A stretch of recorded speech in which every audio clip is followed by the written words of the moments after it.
Hi, and welcome to another episode of Dungeons and Degrees. My name's Adrian, And I'm Alex. and today we are with Sean from Help Action Needed. Say hi, Sean. Yeah. Hi everyone. I'm Sean. Yeah, I'm. You can find me all across the internet at Help Action Needed. Yeah. I do a lot of stuff. I don't know what else to say.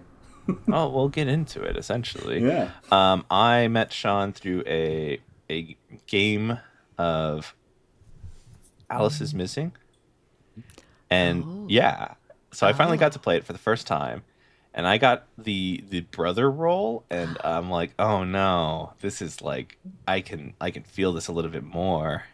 But yeah, finally playing the game, which is exciting because Alex said when they played the game that it was like super emotional as well, and you got to get bullied. I was bullied. Yeah. No. I played the secret girlfriend Hmm. and I just ended up being like the mean girl, but wasn't like mean on purpose mean. Just like Hmm. and I needed like a full we had our aftercare, we talked through it and I was like, yeah, I'm totally fine. Like no big deal. And then I got off that call with everyone that was playing, and then I was like, "Oh no, I still have some big feelings. I need to go." Like, so I went and called my partner, and I was like, "I need to talk through some shit right now." Hmm. How'd it go for Yeah, you, this is Adrian? one. Me? Yeah, you. I cried and then I laughed about it later. That's all. But it was like the first time I cried on stream, I want to say. Okay.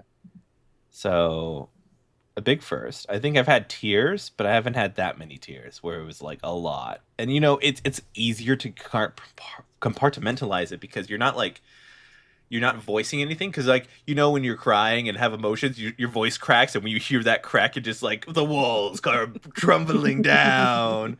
Um, but it was a good environment. All the people. How many times have you played this game before, Sean? Um. One, two, three, or four. Definitely. That was the first time I had streamed it, Hmm.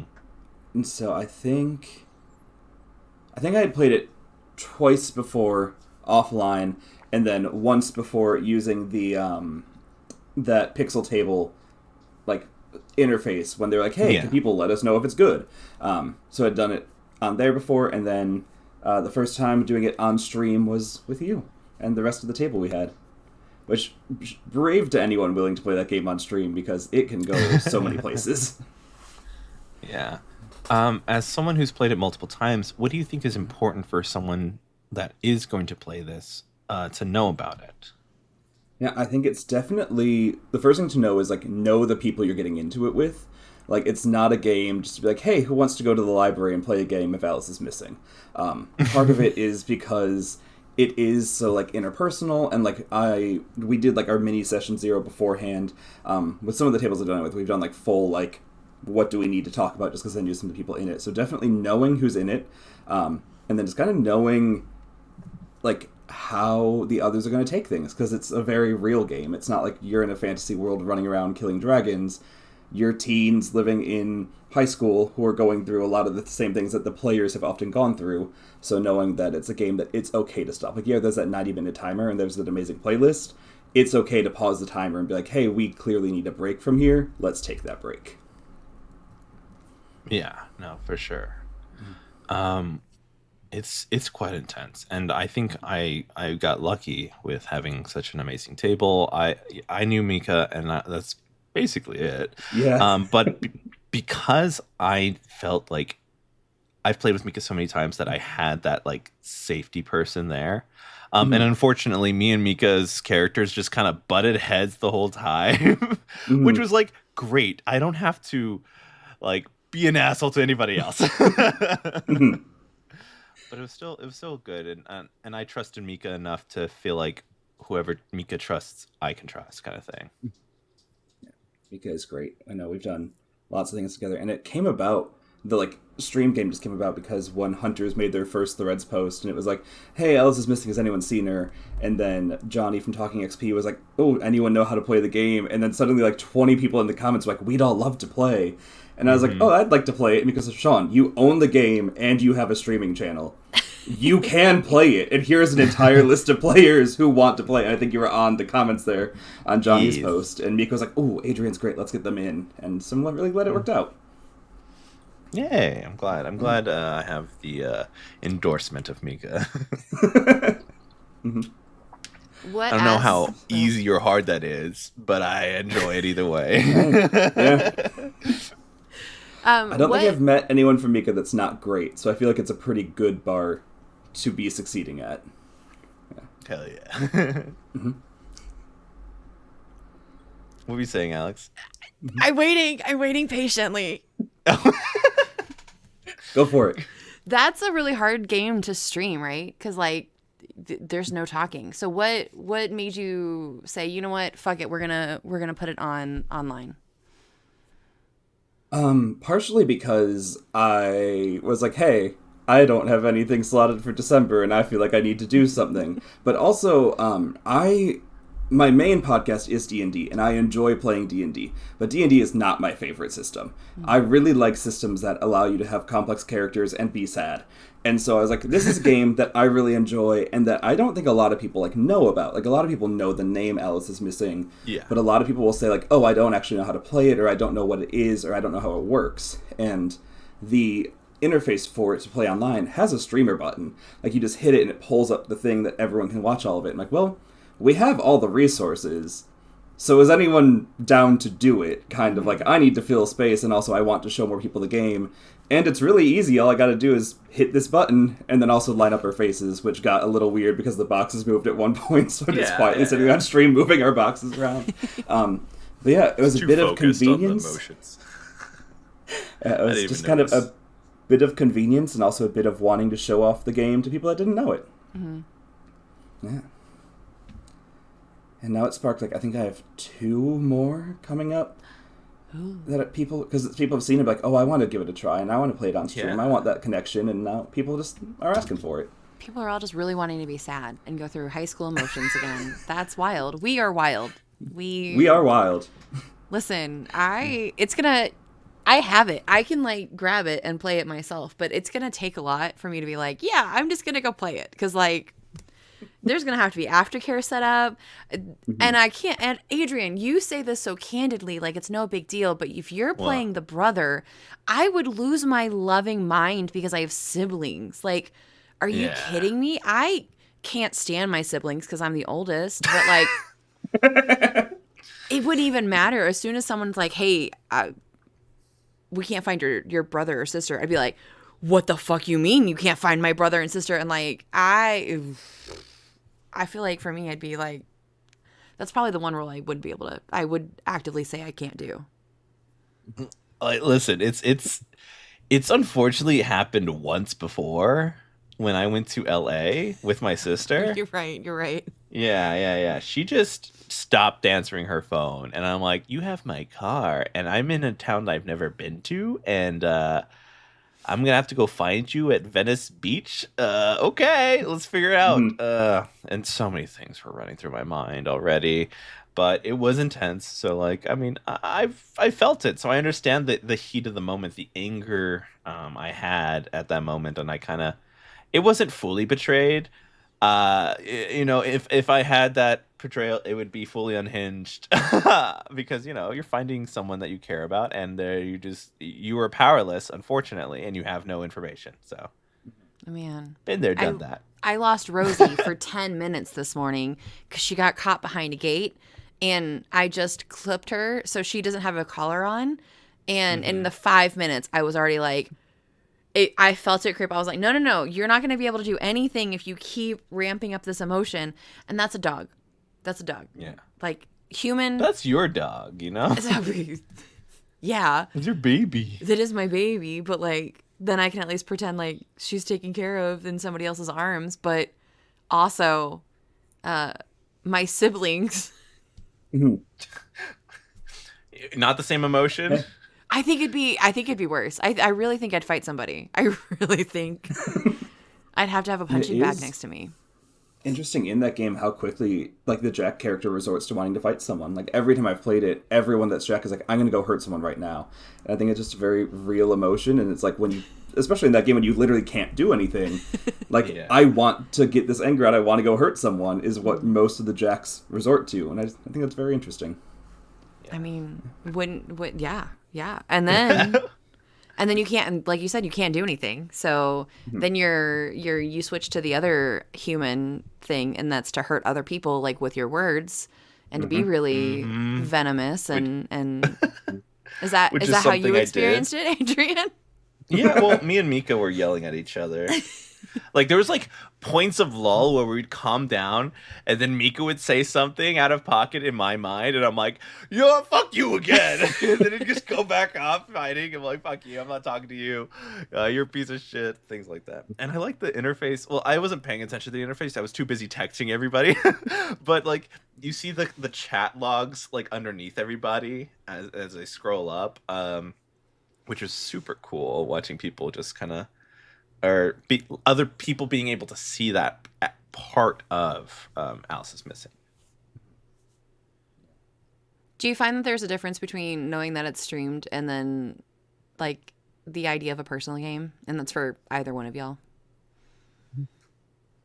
I think for me, I think it works better on the virtual one, whether or not it's streamed. I think the stream, and this is something because I've never been a player that is not producing it on stream. It's like there is that like little bit of like pulling yourself out of it, like, oh, is OBS still running? Oh, has the stream crashed? Oh, did something happen and now our faces are in the wrong box and I need to switch that really quickly? Oh, is the music too loud? Like there's that little bit that you have to check in on, but like people like will put it in chat like perfect, that's easy enough.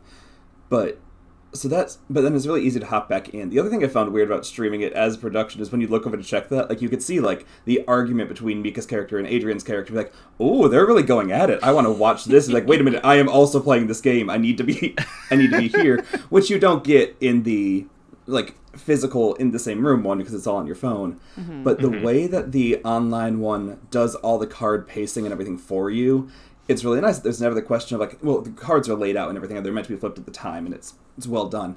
But it's never like, oh, wait, I need to watch the timer. I need to flip this over. I need to be doing all like the little tasks that are essentially the same as running it, because it's just like, oh, ping, someone has something. The game will keep going. And I think it's very nice and a lot more immersive that it just pings you, and you don't need to flip a card. You don't need to check a timer. You don't need to do anything. I think the online version it's just a really nice way of like integrating even more immersion into it, because then you're essentially just only ever on your phone or on your computer, which is what the game is meant to be. Yeah. That's like essentially like you're not having to pull yourself out to check on time cards and those things. The immersion is kept by it just kind of shooting to your desktop or to your PC screen. So yeah, that was very nice. I do love a good tactile feel of things for card, but I think I would also like have to break a bit. Like, oh, everyone's like knows that I have the card versus where everyone was hearing the ping like, who the hell has information now? So which was nice. I thought that was kind of cool of just like us just being on edge, but one person's just like, oh fuck, something just happened. And then you're not waiting to be like, oh, well, I know, like, Sean flipped over a card. Let's see what he says when he says it. Yeah. It's like, okay, someone has something, and then a couple minutes later, someone's like, oh, by the way, I found, like, this bracelet. Anyone know what it is? And it just feels like a lot more exploration and a lot more of the conversation coming up, because you're not, like, not sitting there staring at the person being like, hello, I am aware you know something. Please tell me what you know. I would like to advance this, please. So This is juicy. Come on. Yeah. Yeah. It's been so long since I played not in person. There's been such few games now that since COVID happened, which is also the time I had left college. So I don't know. I always had to be a character because I was DMing. I had to be some sort of character. So like, I think it would be cool. I would enjoy being in the same room as somebody, but I don't know if I would like ham it up more or less depending on the setting. I think I just play the game with my heart. Well, it's a good thing we get to find now in 4 days, Adrian, how it feels to play in person again. Yeah. Damn, like we played only like one game at PAX U. Yeah. Well, I mean more games, but one game that like we didn't even play anything that wasn't for content. everything is content. That's not a fair Stop. statement. Bad mentality. Bad mentality. We need a division. I have No. scheduled a game with some content friends specifically for not content. Like, we have a day that we're going to play a game together and hang out with nothing being produced. And it's like, those little days are very much a mind saver when you're like, oh, when do I need to advertise this? Oh, when do I need to promo this? Just being like, hey, I'm going to go play a game with some friends I've made. Little nice little islands. Yeah. Yeah. And I think I had that realization, like, I want to say 2 or 3 days ago. I got a new game with Magnus, one of friend of the podcast, one of my friends. And they were like, But definitely do you not want- my friend. No, my friend only. Not my obviously. friend at all. No. Sorry, Magnus. Only lovers, I guess. Magnus didn't come for me that I said that on accident. But like, Magnus said, "Oh, is today a content day?" I'm like, "Yeah." And then when I started getting things, my mind was starting to build up, and I'm like, I'm getting a little bit too much anxiety about thinking everything. I'm like, "Hey, how about this game just for us?" Okay. He's like, "Okay." It's fine either way. I just wanted to offer that to you. I'm like, "Okay, I appreciate that much." But yeah, it was good. I didn't have to worry about, oh, I have to edit this later, or oh, this would be a funny part. Remember this part. It's just like in the moment and just being, instead of just all this other work, which I have 8 unboxing videos that I need to get to. I finally found them in a file, and I'm like, I lined them up. I'm like, that's 5 hours of content. I am fuck. Yeah, being your own editor is definitely like a rewarding chore, but a chore in itself. Because like for my podcast, I do all my own editing and I write all the music for it because I want to have like the vibe of what's in my head. But then it's also then like, it comes out in 8 hours.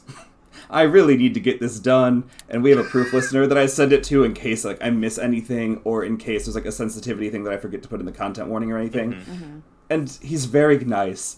And he does his best, but when I send it at like 6 p.m. on a Sunday and it comes out on Monday morning, I'm like, no expectation you will finish it, but if you have a chance, here is a 2-hour episode that premieres in 8 hours. Thank you very much for being my friend. He is supposed to get it 2 weeks ahead of time. This might be me being biased about myself. I do think at least 80% he has gotten 2 weeks ahead of time. But there's definitely a couple episodes. There's one episode that he just never got. I said, hey, it's going live. Go listen to it. Let me know if I need to change anything. I mean, all of those things are editable. So, like, if it goes out and there's a caption that's wrong, is it the end of the world? No, not really. Like, it can all be fixed. So... I don't do captions. But one time they left a conversation that was meant to be cut. It was like we were doing like an above table, like, oh, I just need to go run and grab something from the kitchen, and I'm like, yeah, like who else here is planning to go for dinner tomorrow? And like left in like a 2-minute conversation that editing Sean missed because editing Sean was really tired. But, you know, as a consumer, like, I also like to be reminded that people are people. And once again, I can fast forward. If you really don't want to hear those conversations, just I wonder, you know what? I don't want that. I don't want those numbers, Spotify. Thank you for listening. I don't want those numbers of, like, how much of your episodes, like, people have skipped. Please don't. Please don't release that information. Oh, that would... Nope. That would end. I don't know. That's why I don't like looking at the numbers. Okay,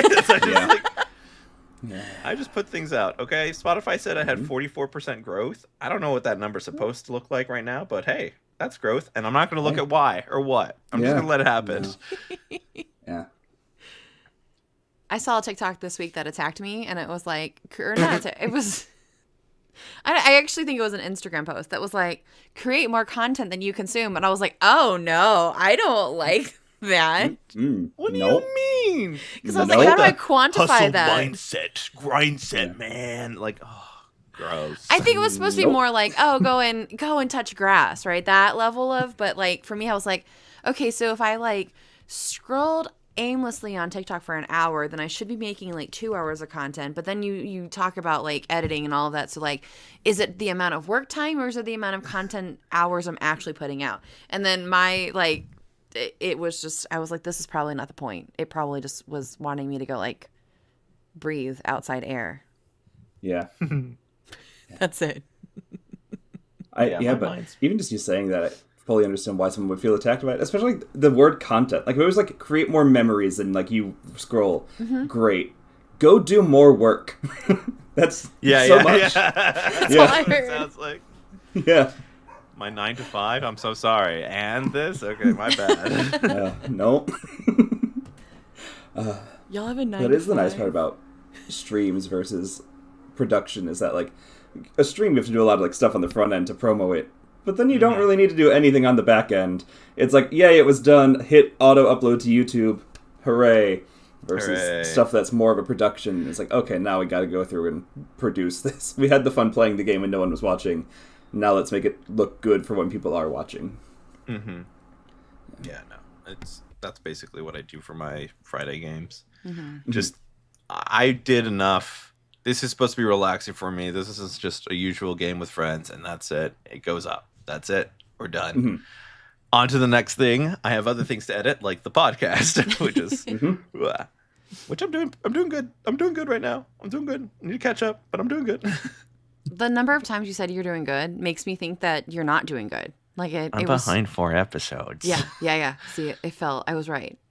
Yeah, but it's fine because life happens. What is behind? It's the fake imaginary timeline. I didn't release an episode because life got in the way. It's Christmas. Or is this more of a philosophical behind thing? I mean, it was both, because, like, behind could be that, like, I have, like, an 8-episode backlog. Things that should be edited that aren't, but I call it a backlog so it feels more supportive. Look at all the stuff I have. And then I'll edit it when it comes out, which, if we're talking about things that should be edited and uploaded, I'm behind, but I have a 2-week lead time currently. So it's like, what is behind? The only one that knows I'm not getting an episode out tomorrow is our proof listener. Thanks, Max. We love you, Max. Yeah. You're the real one. Yep. Also does our wiki for us and knows way more about the world than I do. And he'll be like, oh, how do you spell this town name? I'm like, you think I have a spelling for the Elvish town name? No. So that's his little passion. Spell it however fanciful you want. Just put a bunch of ulaps or ulaps. And like, what the fuck? Sean the Human is not a spelling person. Like, I can write for days. If you ask me to edit something, we're gonna hit a wall. I will send that to my friends that know how to edit. So when he's like, yeah, can you give me like the way you want this like thing you said one time off the top of your head because a player asked a question? Can you tell me the history of it? And I'm like, no, I cannot. And I will not be spelling it. And we will all agree that that's how we're moving forward. Thank you, everybody. Let us go now. You know, but if you come to the table like that, then the expectation is already understood and met, and like. Yep, and it's perfect. It's so fine. nice. Yeah, we have a major NPC named Archimedes, who is the awakened frog familiar of one of our main characters, and none of us know how to spell Archimedes. We will put it in the chat several different times and have never solidified it. So one day someone will like make a shirt that says Archimedes on it, or just put a little frog, and we'll be like, "Yep, that is how it's spelled. Everyone remember it now." It's no. The shirt is all of the different versions of Archimedes. Yeah, it's and Archimedes, and Archimedes, and Archimedes. That version of the shirt. Oh, that's a good one. That'd be fun. Yeah, I mean, but just then a all five the one. English nerds are gonna be like, "No, there's only one," and then that's the one. It's a name. It's a name. It is a name. You're right. They name kids so differently nowadays. Absidy. Yeah. You know Absidy? Do you know a Rhapsody? ABCDE. Oh, Absidy. Yeah. Yeah. I met a one of the kids- Khalees. I met a Khalees this week. Yeah. One of my zoo camp kids is named Khalees, and I was like, I'm really trying hard not to add another syllable on here. My girl, like, no Khaleesi? Like, ugh, are you sure? Khalees. Yep. You didn't forget?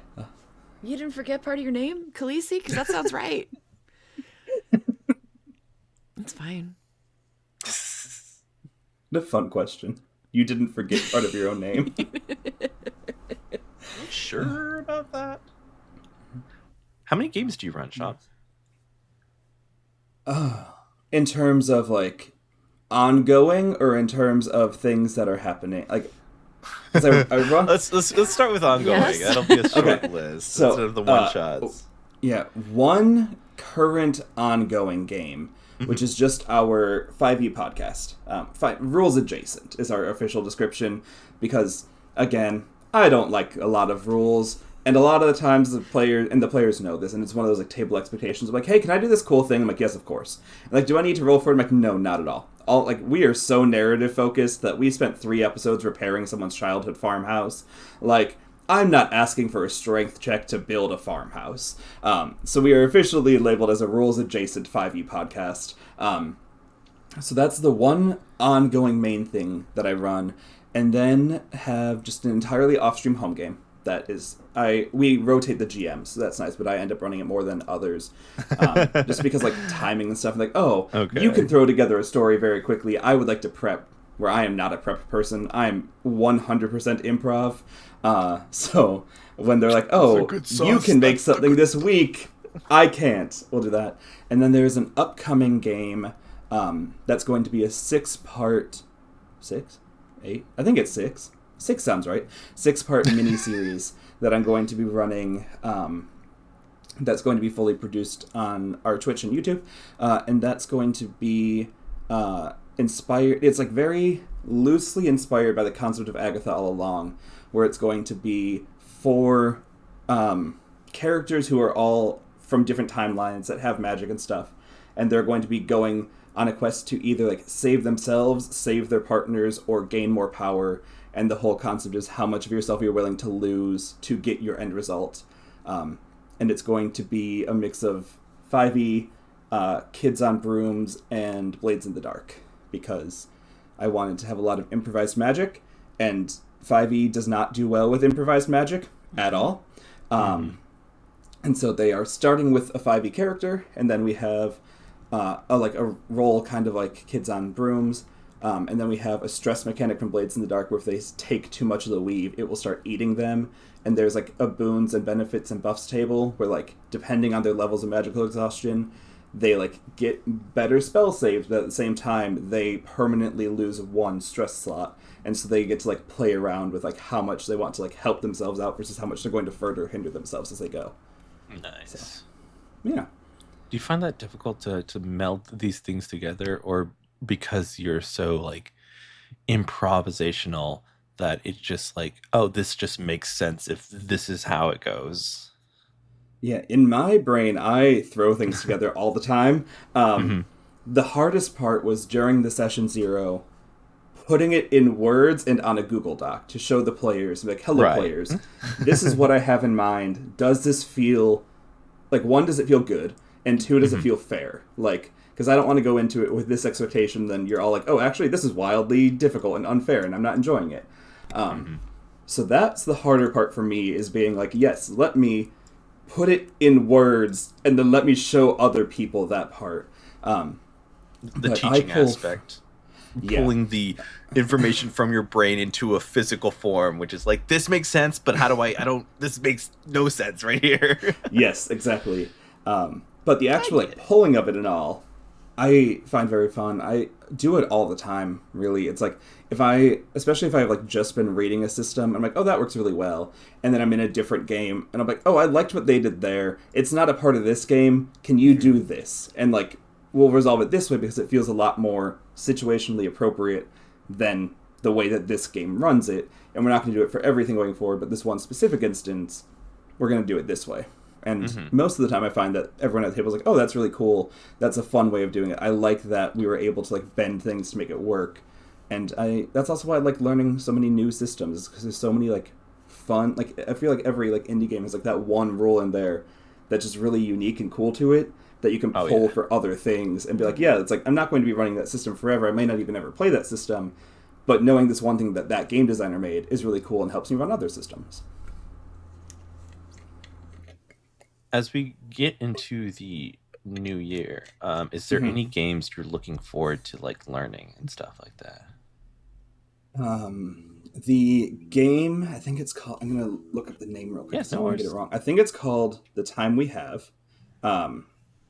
Sounds cool. If it's wrong, it should be that. I think I'm right. Yep, The Time We Have.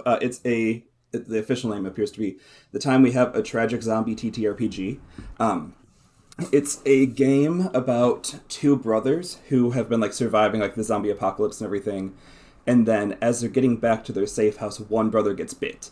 And so they're on two sides of the door and they have essentially what's their final conversation, and then in the last moment the safe healthy brother has to decide if he lets his bit brother out or not.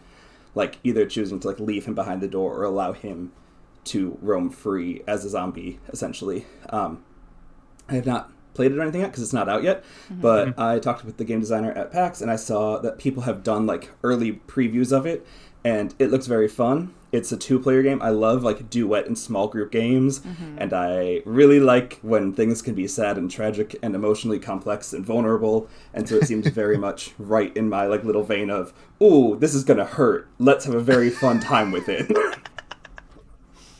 Yeah. So good, Yeah. so good. What's wrong with us? And I have a couple of friends. What is it? What is wrong with us? Why? Yeah. I don't know if either of you know Maz at all. Like, it's Mozzarella Maz. But they're also a person that's like, yes, the more I can like be hurt by a character, the better. And so we have had a couple talks about games that we want to do like as the year goes on, just to like figure out how to do a lot of those duet games, because we've had a lot of characters in larger campaigns that will just be like tearing each other down, and then in the Discord chat on the side be like, oh, you're so great, I hope you're okay, like let me know if I need to do anything. But, like the characters are like digging into each other, and so we wanted to like really break it out. One that I'm excited about is Meadow, who goes by Howdy Love Darling GM. They wrote a game called Weapon and Wielder, I think, or Wielder Weapon, something in that order. And it's that you're both playing as people who are cursed, and like it's got a mechanic of like how much do you stay human versus when do you turn into a weapon versus when do you turn back based on like different events and everything. And that's a 2-player game as well. And Meadow asked, hey, can you and Maz run this? Like, can you be the players? I'll run it. Yeah. That's your thing. Yeah, so they were like, I will run it. Can you and Maz be the people who are trapped, cursed tragically together? And we were like, yeah, gladly. So yeah, that's another one I'm excited about. What else do I have coming up? Going to be doing a game of Under the Autumn Strangely soon, which I'm excited about. It's inspired by Over the Garden Wall, if you know that, where it's like it's for like a minimum of 3 players, but could be more. Where someone is like I'm gonna get the names wrong, but someone's the traveler who is like the main character, like the brothers in the show going around doing their things. Yeah. Someone plays as the terror, which is like just the unknown darkness lurking in the corner, and then someone plays as, I know I'm gonna forget the word for it, but it's like they play as the world, like they play as the settings, like they're the ones putting in like the whimsy and the cottagecore, but also like this is a little wrong, like, and it's essentially like a rock paper scissors mechanic where like one person can be like, no, that doesn't happen, but this happens instead. Or, like, the other person can say, like, yes, that actually happens with this as well, so that everyone's building the world at the same time, because it's a GM-less game. I really like GM-less games. I think they're a lot of fun. So I'm excited about that one. We were actually going to do it earlier in the year, but then had to reschedule it, so I'm glad that we're finally getting to play that. Hell yeah. What else? I don't know. It's also the time of year that nothing exists. My head is fully empty, and I know I have a lot of exciting things I'm excited about, but I can't remember them right now. For an empty head, you have a lot going on still. Thanks. Yeah. It's like pulling on every string I can to be like, remember things, keep it going. Don't appreciate forget you. me. Yeah, Yes. I appreciate you coming on with whatever you got right now. Hey, I'm excited to be here. Yeah. With the dang it, it fell out of my head. Do you have ways of kind of like figuring out who you want to play with, or has like you've been in the space so long, like, oh, you like immediately when you think this is a game that X, Y, and Z player kind of wants to play? I guess a bit, but really small on both sides of them. Part of it is like, if I have someone coming on to like my channel or onto my podcast, like run a game, I'm always like, you are fully welcome to do like the casting yourself. You are welcome to bring people in. You are welcome to bring whoever you want. or if someone approaches me and they're like, hey, I want you to run this game for me. Can I also bring some people in that I know that want to experience it? That's one of my, go-to ways of finding people, is because, one, I don't know everyone in the space, and I know the people that I enjoy and would love to keep playing games with forever. But if it's the same, 8 of us always playing games forever, that's a lot of people we're not meeting. And also that's, not that the stories will be retold, but, that's a lot of stories that, could be being told with different people, changing them in a bit of a way. But there are definite people that, whenever I have the chance to say, hey, would you like to do a game together, I do reach out to. A couple of them just off the head. Mika is one. Taylor, Spunky Taylor, or Spunky Taylor Games on Twitch is one. Yeah. Meadow, How Do You Love Darling GM, that wrote the game that we're going to be running. Maz is one. Meadow. Okay.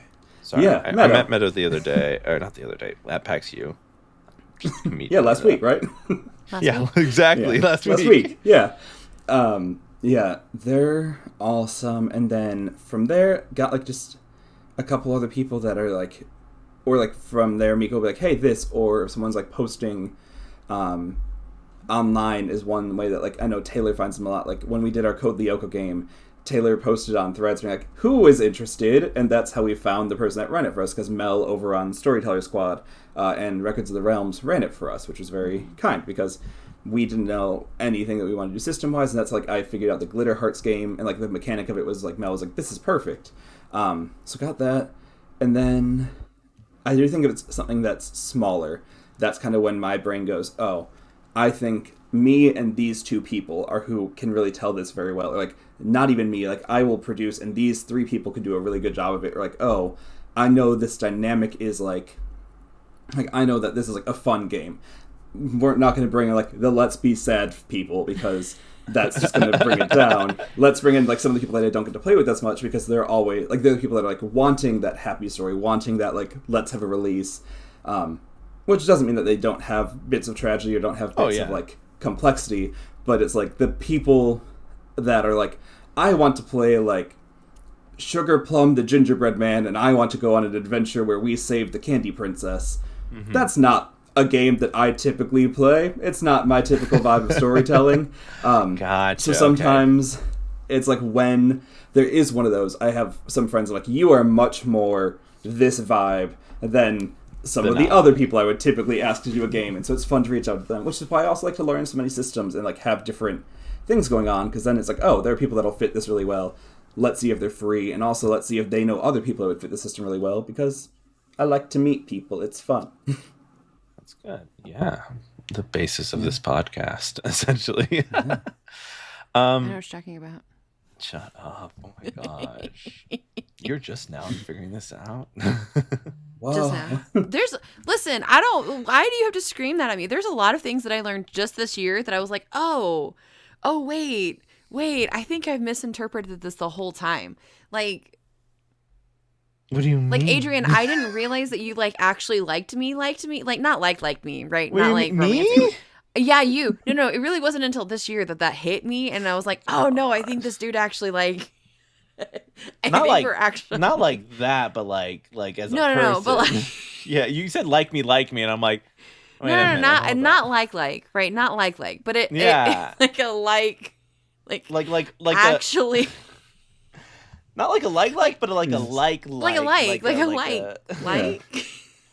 Sean gets it. Makes sense, Sean, right? It makes sense. Yeah. It makes sense. Yeah, enjoys being in the company of and enjoys the communications with. Yeah. I didn't. Yeah. It's been 4 years, Sean. It's been 4 years. That's fun. That's wild. It's also just cool the way that those connections and relationships build from the start. One of my best friends, who was one of the characters on my show, the first time we met, I don't remember, but apparently, because we were both musicians, I went up to her and was like, oh, if you played it this way, it would sound better. And that's all I said. Sean, 1, that is something I would do. But 2, do not remember doing this. Kate vividly remembers this. She's like, that is the first time we met, and I hated you. And I had never met you, but I hated you. And I'm like, I don't remember this at all. But then a mutual friend of ours was like, no, you're actually super chill people, and you'd get along so well. And it took until 4 weeks after that incident for us to officially meet. And I'm like, I would have done that, but I don't remember doing that. And it's wild the way that relationships start and then grow, even if you don't remember the start of them. Yeah. Oh yeah. Jeez. Yeah. What's it called? How did you get into TTRPGs?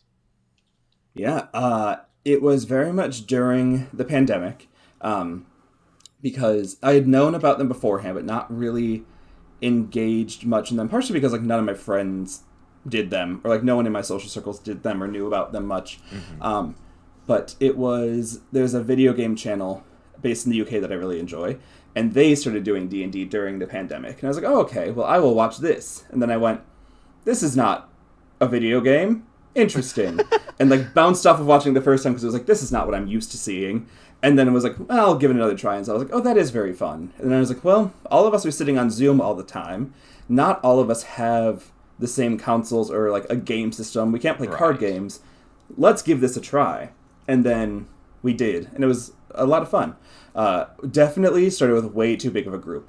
It was a group of 8 first-time players with a first-time GM playing 5e. So did not know at all about like party composition, did not know about size, did not know any of that kind of stuff. Was just like, we're the 10-person friend group that hangs out. Let's do this now. So got into it that way, and then did that mostly through grad school, and then started finding out other ones, like especially like some of the Grant Howitt one-page RPGs, like Adventure Skeletons or Big Gay Orcs or stuff like that. Like, I'm like, oh, these are fun. Or then like games like Blades in the Dark or Lasers and Feelings, and just finding out about like different systems and being like, oh, some of these are very fun, and some of these allow for like if 5 of us can't make it one night, we don't need to be like, oh, what are we doing? We can be like, oh, Adventure Skeletons and like Lasers and Feelings takes 10 seconds to prep. Let's do one of those instead.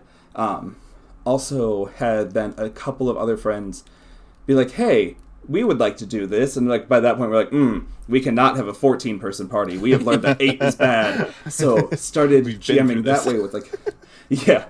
So started GMing from like that, which was probably only like 2 months after I started playing. Just because a different set of friends was like, oh, you guys do this to hang out during the pandemic? That sounds exciting. Can we also do this now, please?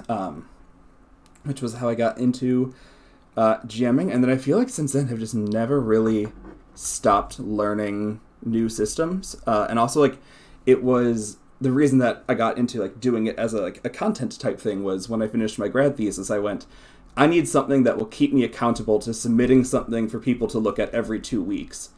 What can I do that will give me motivation? Because like I am very well aware, if I did not do anything after finishing grad school, I would never do anything again. I would sit down and be like, yes, I can take a break now, and my brain would never pick up again from that. And so I was talking with some friends, and they were like, well, we never really like get to play our D&D game anymore because we don't have time.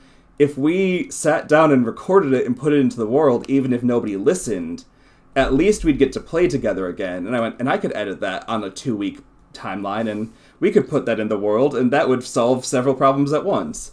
And so that's kind of how I got to where we are now. Just started it because I was like, well, we're all together anyway, and then continued it by going, I need external motivation to do anything. Ooh, do I know that feeling? Yep. I don't know what it says about me, but I don't want to look. It's just the void staring back at you and smiling. It's fine. Dude, Void. I love the Void. Fuck. You love I'll the sit and Void? be like, hello, Void. Yeah, the Void's fun. And I have a different sitting, relationship. staring into the abyss, being like, huh, what will come one day? Nobody can tell. Anyway. But different definitely wavelengths. Different wavelengths entirely. Very fair. Very fair. I feel like I'm the different wavelength of most people's relationship to the Void. Listen, I think I'm the one over here that's like, It's complicated. Sometimes it's a motivator. Sometimes it's all consuming. But, you know, whatever. Sometimes it's both. It's a I don't know. situationship. It's a Yeah. situationship. Me and the boy have a situationship. Yeah, listen, it's not always the motivation, but sometimes it's all consuming, but sometimes you're just like living with it or without it, and it's no big deal. It's a situationship. Okay. Mm-hmm. It's my Sometimes you longest can relationship. personify it in very fun ways. Yeah. Yeah. Yeah. We did a game of Crushes and Cryptids made by Rain over at Hampod. And I had Oh, the Rain. host, like the dating host, be the Void, named Voidamir. And it was just a disembodied voice pressuring everyone into finding connection. And I was like, that's a fun way to make the Void less scary. And then Yeah. everyone found nice connections. And also we got to play a lovely game made by a lovely human. Adrian loves human connections in a Shut romantic up. sense. Those are his He's a favorite lie. things. I played what's it called? Thirsty Sword Lesbians. Lesbians. Mhm. And I am not very outwardly emotionally romantic in most to all capacities. And I decided to do it on a whim on stream, and so I was just hitting on my friends and doing some sort of romantic, potentially sexual jokes, and I'm just like, why? And then I ate something spicy to just make everything just kind of everything's gonna be fine after that. Oh, that was the gummy bear, wasn't it? I think it was the gummy bear. God. I feel like And a then I forgot spicy about gummy all that. feels like a bad idea. Listen, I just wanted to forget about it, so I just ate the spicy thing. My two modes, Just I eat. reset. Yeah. I forget about the embarrassment. It's either eat the spicy thing to reset, or shave off some sort of part of my hair. That's my charity flow, man. I just go bald or go home or on fire. Go bald or go on fire. That's the two modes for charity I have. And it's not like it's a lot of money. They don't need to do. I just do it for I do it for a non-subscription amount of money to do this for charity. As long as I'm giving it to charity, fine. Everything's free game. You hear that here you- first, guys? Everything's Yeah. free game for Adrian. Jesus If you put a As little long as you money say it's to for a it. charity. Yeah. You know Do what? you I'm find down. that it's like different to do like romance as a DM versus as a player? I don't think I've 'Cause I've done had romance things- as a player though. I think I tried, but it was still kind of tough for me. Like the thing is, it's just a me thing. You know, it's not a I'm Well, 'cause- pretending to yeah. be all of them. It's just like I'm very much like the same boat of like, I don't actively try and do any romancifying of anything. That's not my vibe. But then, like, when I'm DMing it, I find it very easy to say random ass shit that people are like, oh, that's fun. I enjoy what you said there. That is a fun thing. But then this year, I've had two characters that were, like, in relationships in games. One of them was meant to be, like, it's like the character I'm playing is at the end of his story. Like, the rest of the world is, like, starting off, and he's finishing his story to go retire to live with his husband on a star. Very cute, very nice, very happy relationship. The other one is because one of the players at the table and I just kept joking about, like, I was playing... He's lovingly referred to as a BDSM tiefling because I said the only thing he was wearing was a BDSM harness that held his sword. And she was playing like a little like scientist who had never left the lab. And just their like interactions led to like a weird like situationship kind of thing that the player and I, shout out to Gloria at Glow Pinksta. You're amazing. oh, cool stuff. But that she and I have been like, yeah, we'll figure out their vibe eventually, and it's been very fun having to like with someone that's being a player and having to live in the character much more than like a GM just being like, oh, here's a one-off line that a random guy says. Right. Like having to be like, wow, this character has to have these feelings for a lot of time. That's new. We're going to put that in a box, and we will only take it out when I need to play as the character, and then it will live back in the box. That's nice. That's safe. That's just out of mind and Yeah. sight. Yeah. How's your therapist spill? Is it good? You got somebody going? I don't believe in therapy. As someone who Oh, graduated Adrian. in psychology, I don't believe it. Not just kidding. Yeah, I was gonna say, as someone that actively works as a therapist, you know. Oh no. See. Mm-hmm. Dang, yeah. I did 2 years. Compartmentalizing is I did a 2 years in social work for that stuff for mental That stuff. health in a small town. That mental health stuff. Dude, man, It's very cool it was how all the ages ago. TTRPG mental health people find each other. Oh I man. know when I started doing stuff with even footing games, Aaron and Rain were like, "You also do psychology? You also work in mental health? Hello!"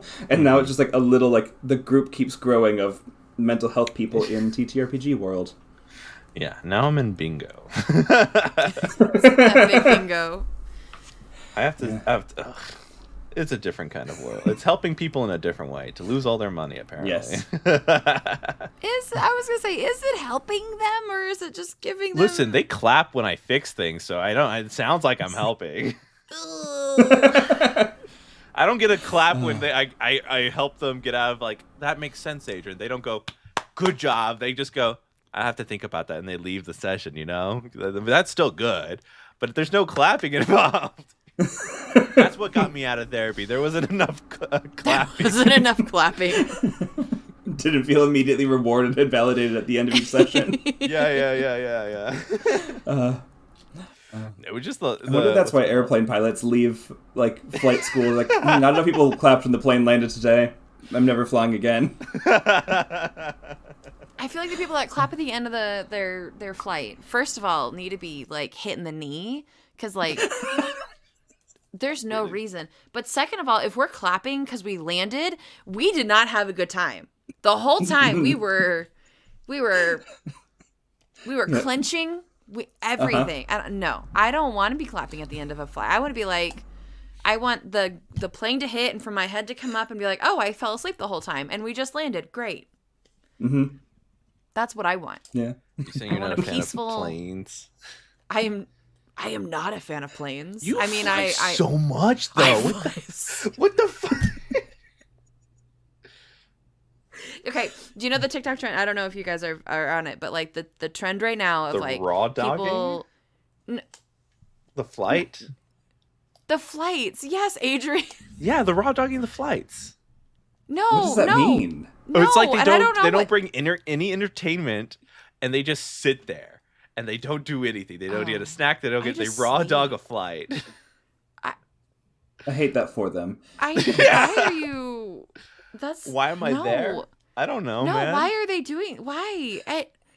Just bring a book. You're fine. You're gonna fall asleep. I fall asleep within. If I'm not asleep in like 5, If I'm not asleep before we take off, I'm not gonna have a good time.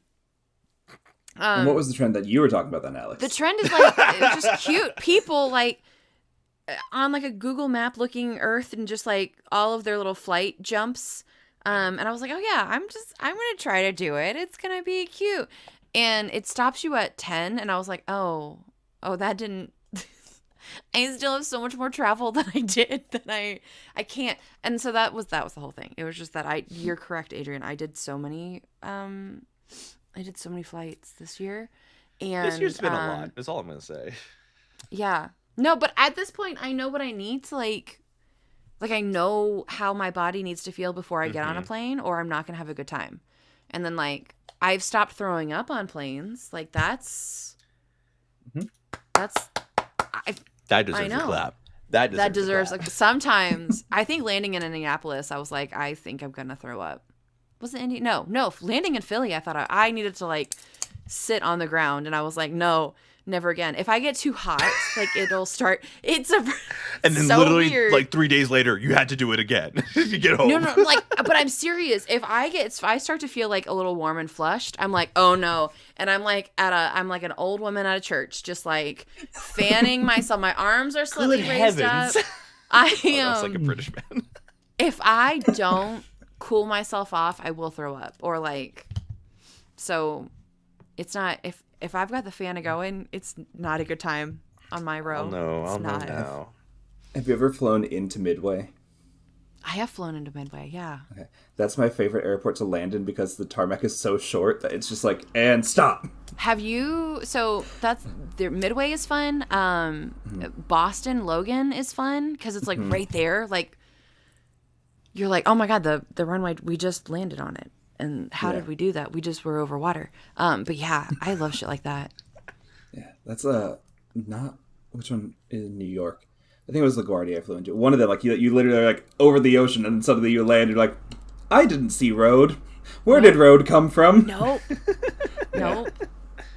Yeah. My favorite flight experience and the most like visceral of like where the fuck have I just landed has still single-handedly been Lubbock. Flying into Lubbock, I had never been there because it's the middle of nowhere. Why would I be there? Except for college. And I went for orientation, and you fly.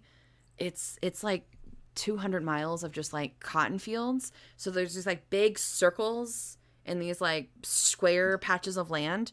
But I was like, what the fuck is this? There's just circles and squares. And I just stared out of the window for like 15 minutes, and I was like, where am I? And then we landed in Another dimension. a literal dirt pile, and then I was like, cool, I'll stay here for 10 years. It'll be great. Yep, and that's what you did. And that's what I did. Exciting. It's in the middle of nowhere. It's fine. Adrian, you like to fly though. You're fine, aren't you? I don't. It's fine.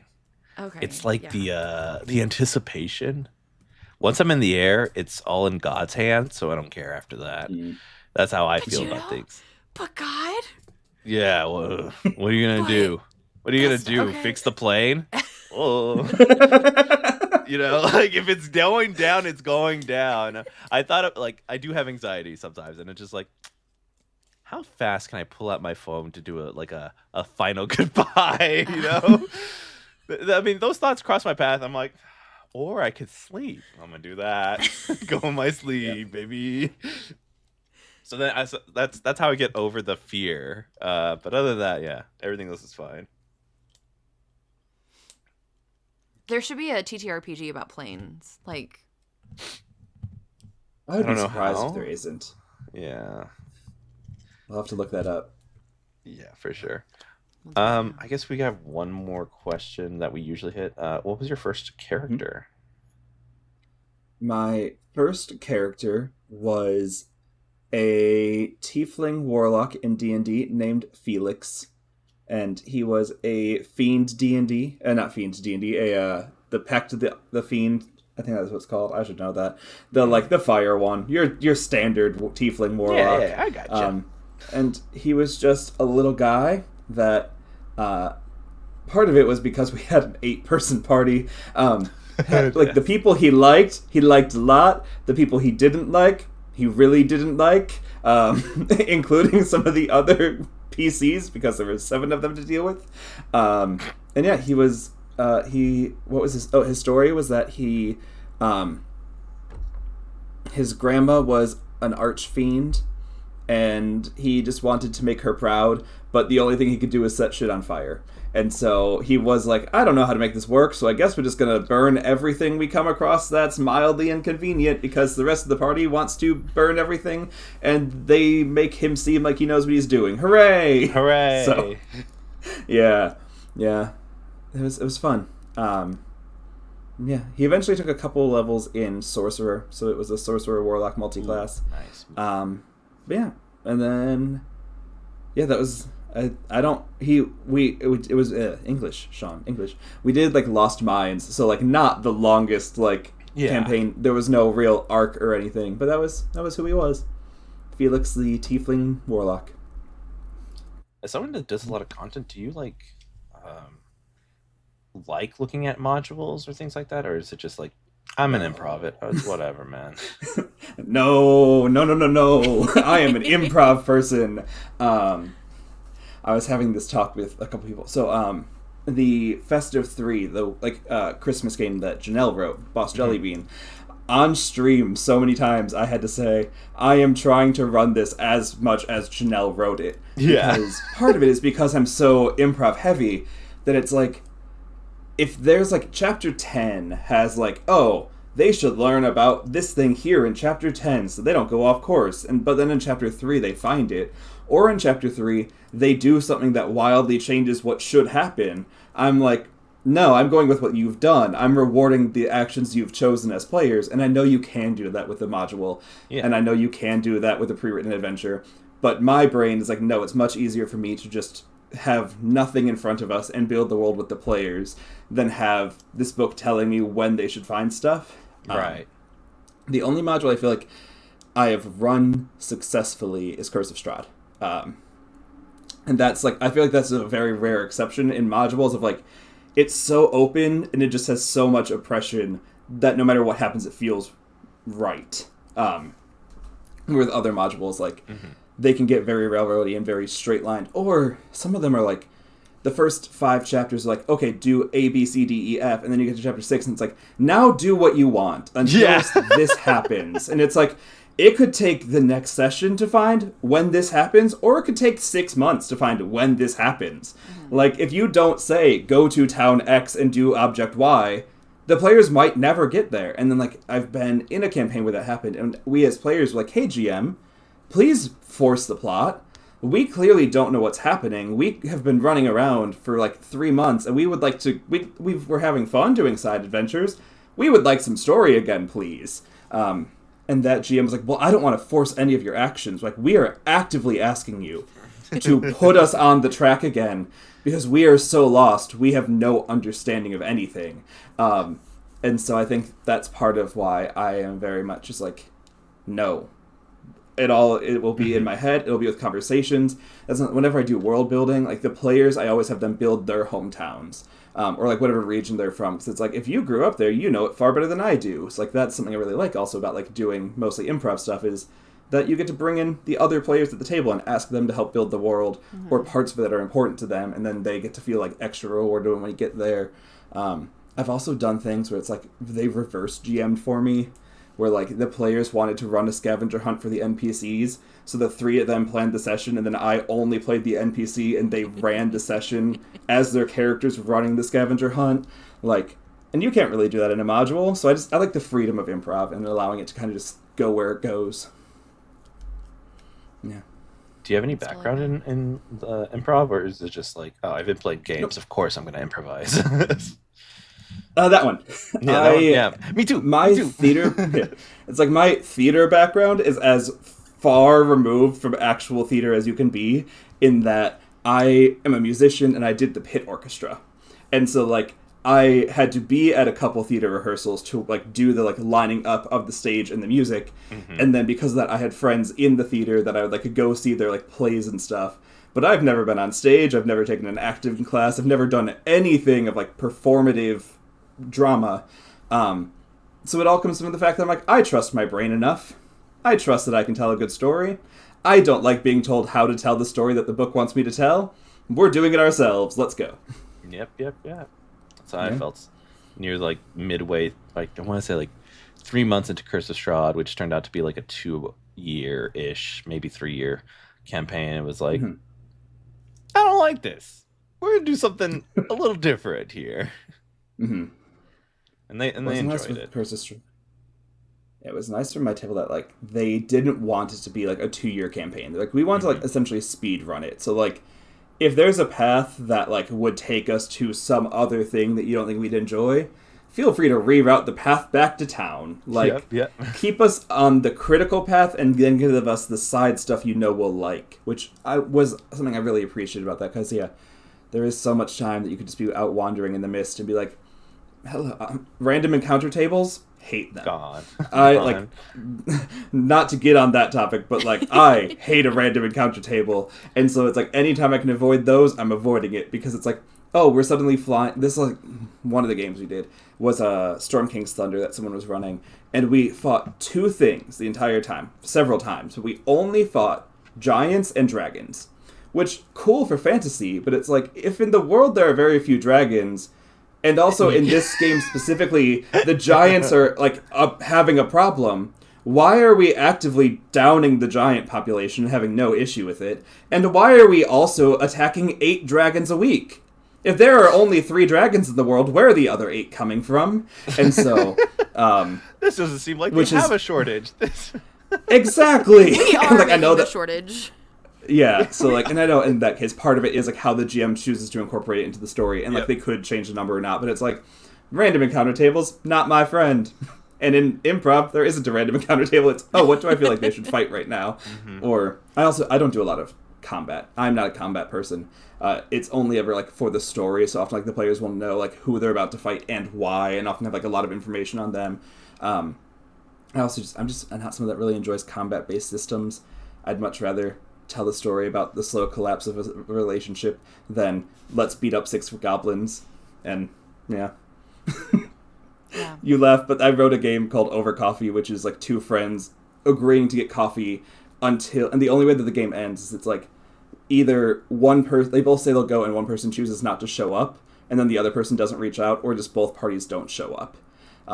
But it's like a 2 phases game where it's like you have like your coffee date and then you're texting about your life between until someone says, oh, we should get coffee again, and like just like the slow decay of adult relationships into nihilism.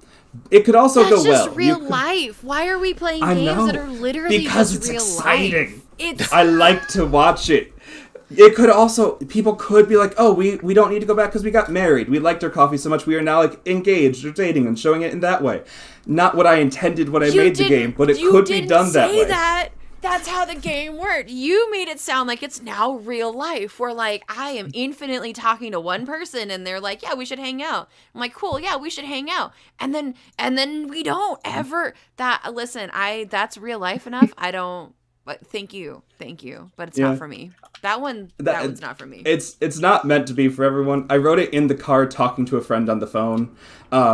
I was like, this is a fun game. And then I went silent for about 5 minutes. I was like, oh, this is how I would make it work. And then I told her, and then she typed it out so that I could write it out later. And then y'all have never hung out again. We have. But no, I like watching small things break apart. And if you can like make 2 fictional characters and just watch them either, because you are meant to start at a neutral point in the game. So you could move up or you could move down. I didn't intend it to move up, but you could. But just watching like what happens in the world that causes them to like gradually shift. Like, is it that they now have new partners? Is it that they're now really busy at work? Like, what do you choose to integrate into the world that causes the decay? I like that. That's where Sean lives mentally. Okay. This guy was real good until 1 hour. We were on board, and then all of a sudden, I was there, and then we're out. and then I lost it. Yeah. Much like my relationships, I was there, and then I lost it, and then I was done. Yeah, no, it's just people like will typecast me asking me to play sad characters, which is very funny to me because I never consider them sad. I consider them like alive and complex. But they're like, but a lot of times it's that like it'll be like Sugar Plum, the gingerbread person that wants to run around and cause gingerbread crimes. And I'm like, oh, okay, I can be in that setting, but then also my person is going to have thoughts about the world. And when you just want a fun little time, and then someone's like, have you considered that the anarchy is bad? They appear sad to others. I don't know. No, it's fair. No, I see, Sean, okay, if I'm going to make a bold assumption about you. That Go for part it. in the Barbie movie, you were like, that's it. Do you ever think about death? And then you were like, I'm in. Yeah. Greta, you got me again. To parallel that, my favorite character in the Mario movie is the nihilistic Luma that's in the cage being like, it's all going to end and that's okay. Yeah. Every time that Luma said anything, I laughed in the theater. No one else did. So, no, you were 100% right with your statement about, do you ever think about dying? Yeah. 100% correct. 100% call me on that. Oh my God. I love you so much. I just like you to know. Oh, thank you. I say this as if I don't live in the like grumpy world either. Like if that's not where I'm 100% most of the time. 100% and most of the time is not the same thing. But that's okay. We know what you mean. Yeah. Mm-hmm. Yeah. Mm-hmm. Yeah. I don't know. I think it's a fun spot. Hey, Adrian, do you think about death? all the time. Next question. That's why I take medicine for this, okay? Listen. I came up with. I'm going up. Sorry. No, for my 40th birthday, we're having a fucking wake. Like I'm so you're all invited. But we're having a full-on wake where I am laying on a table in the middle, and you guys are fucking eulogizing me all the way up. Get ready, 5 years. 5 years. I got 5 years. My to friend plan did that for her 30th. It was a death to my 20s party. Mm-hmm. Everyone had to come in full mourning attire. Yep. All of the decorations were black. Yep. Mm-hmm. I feel like that and happens. She went and did a photo 30. shoot in a graveyard. Yeah. Yeah.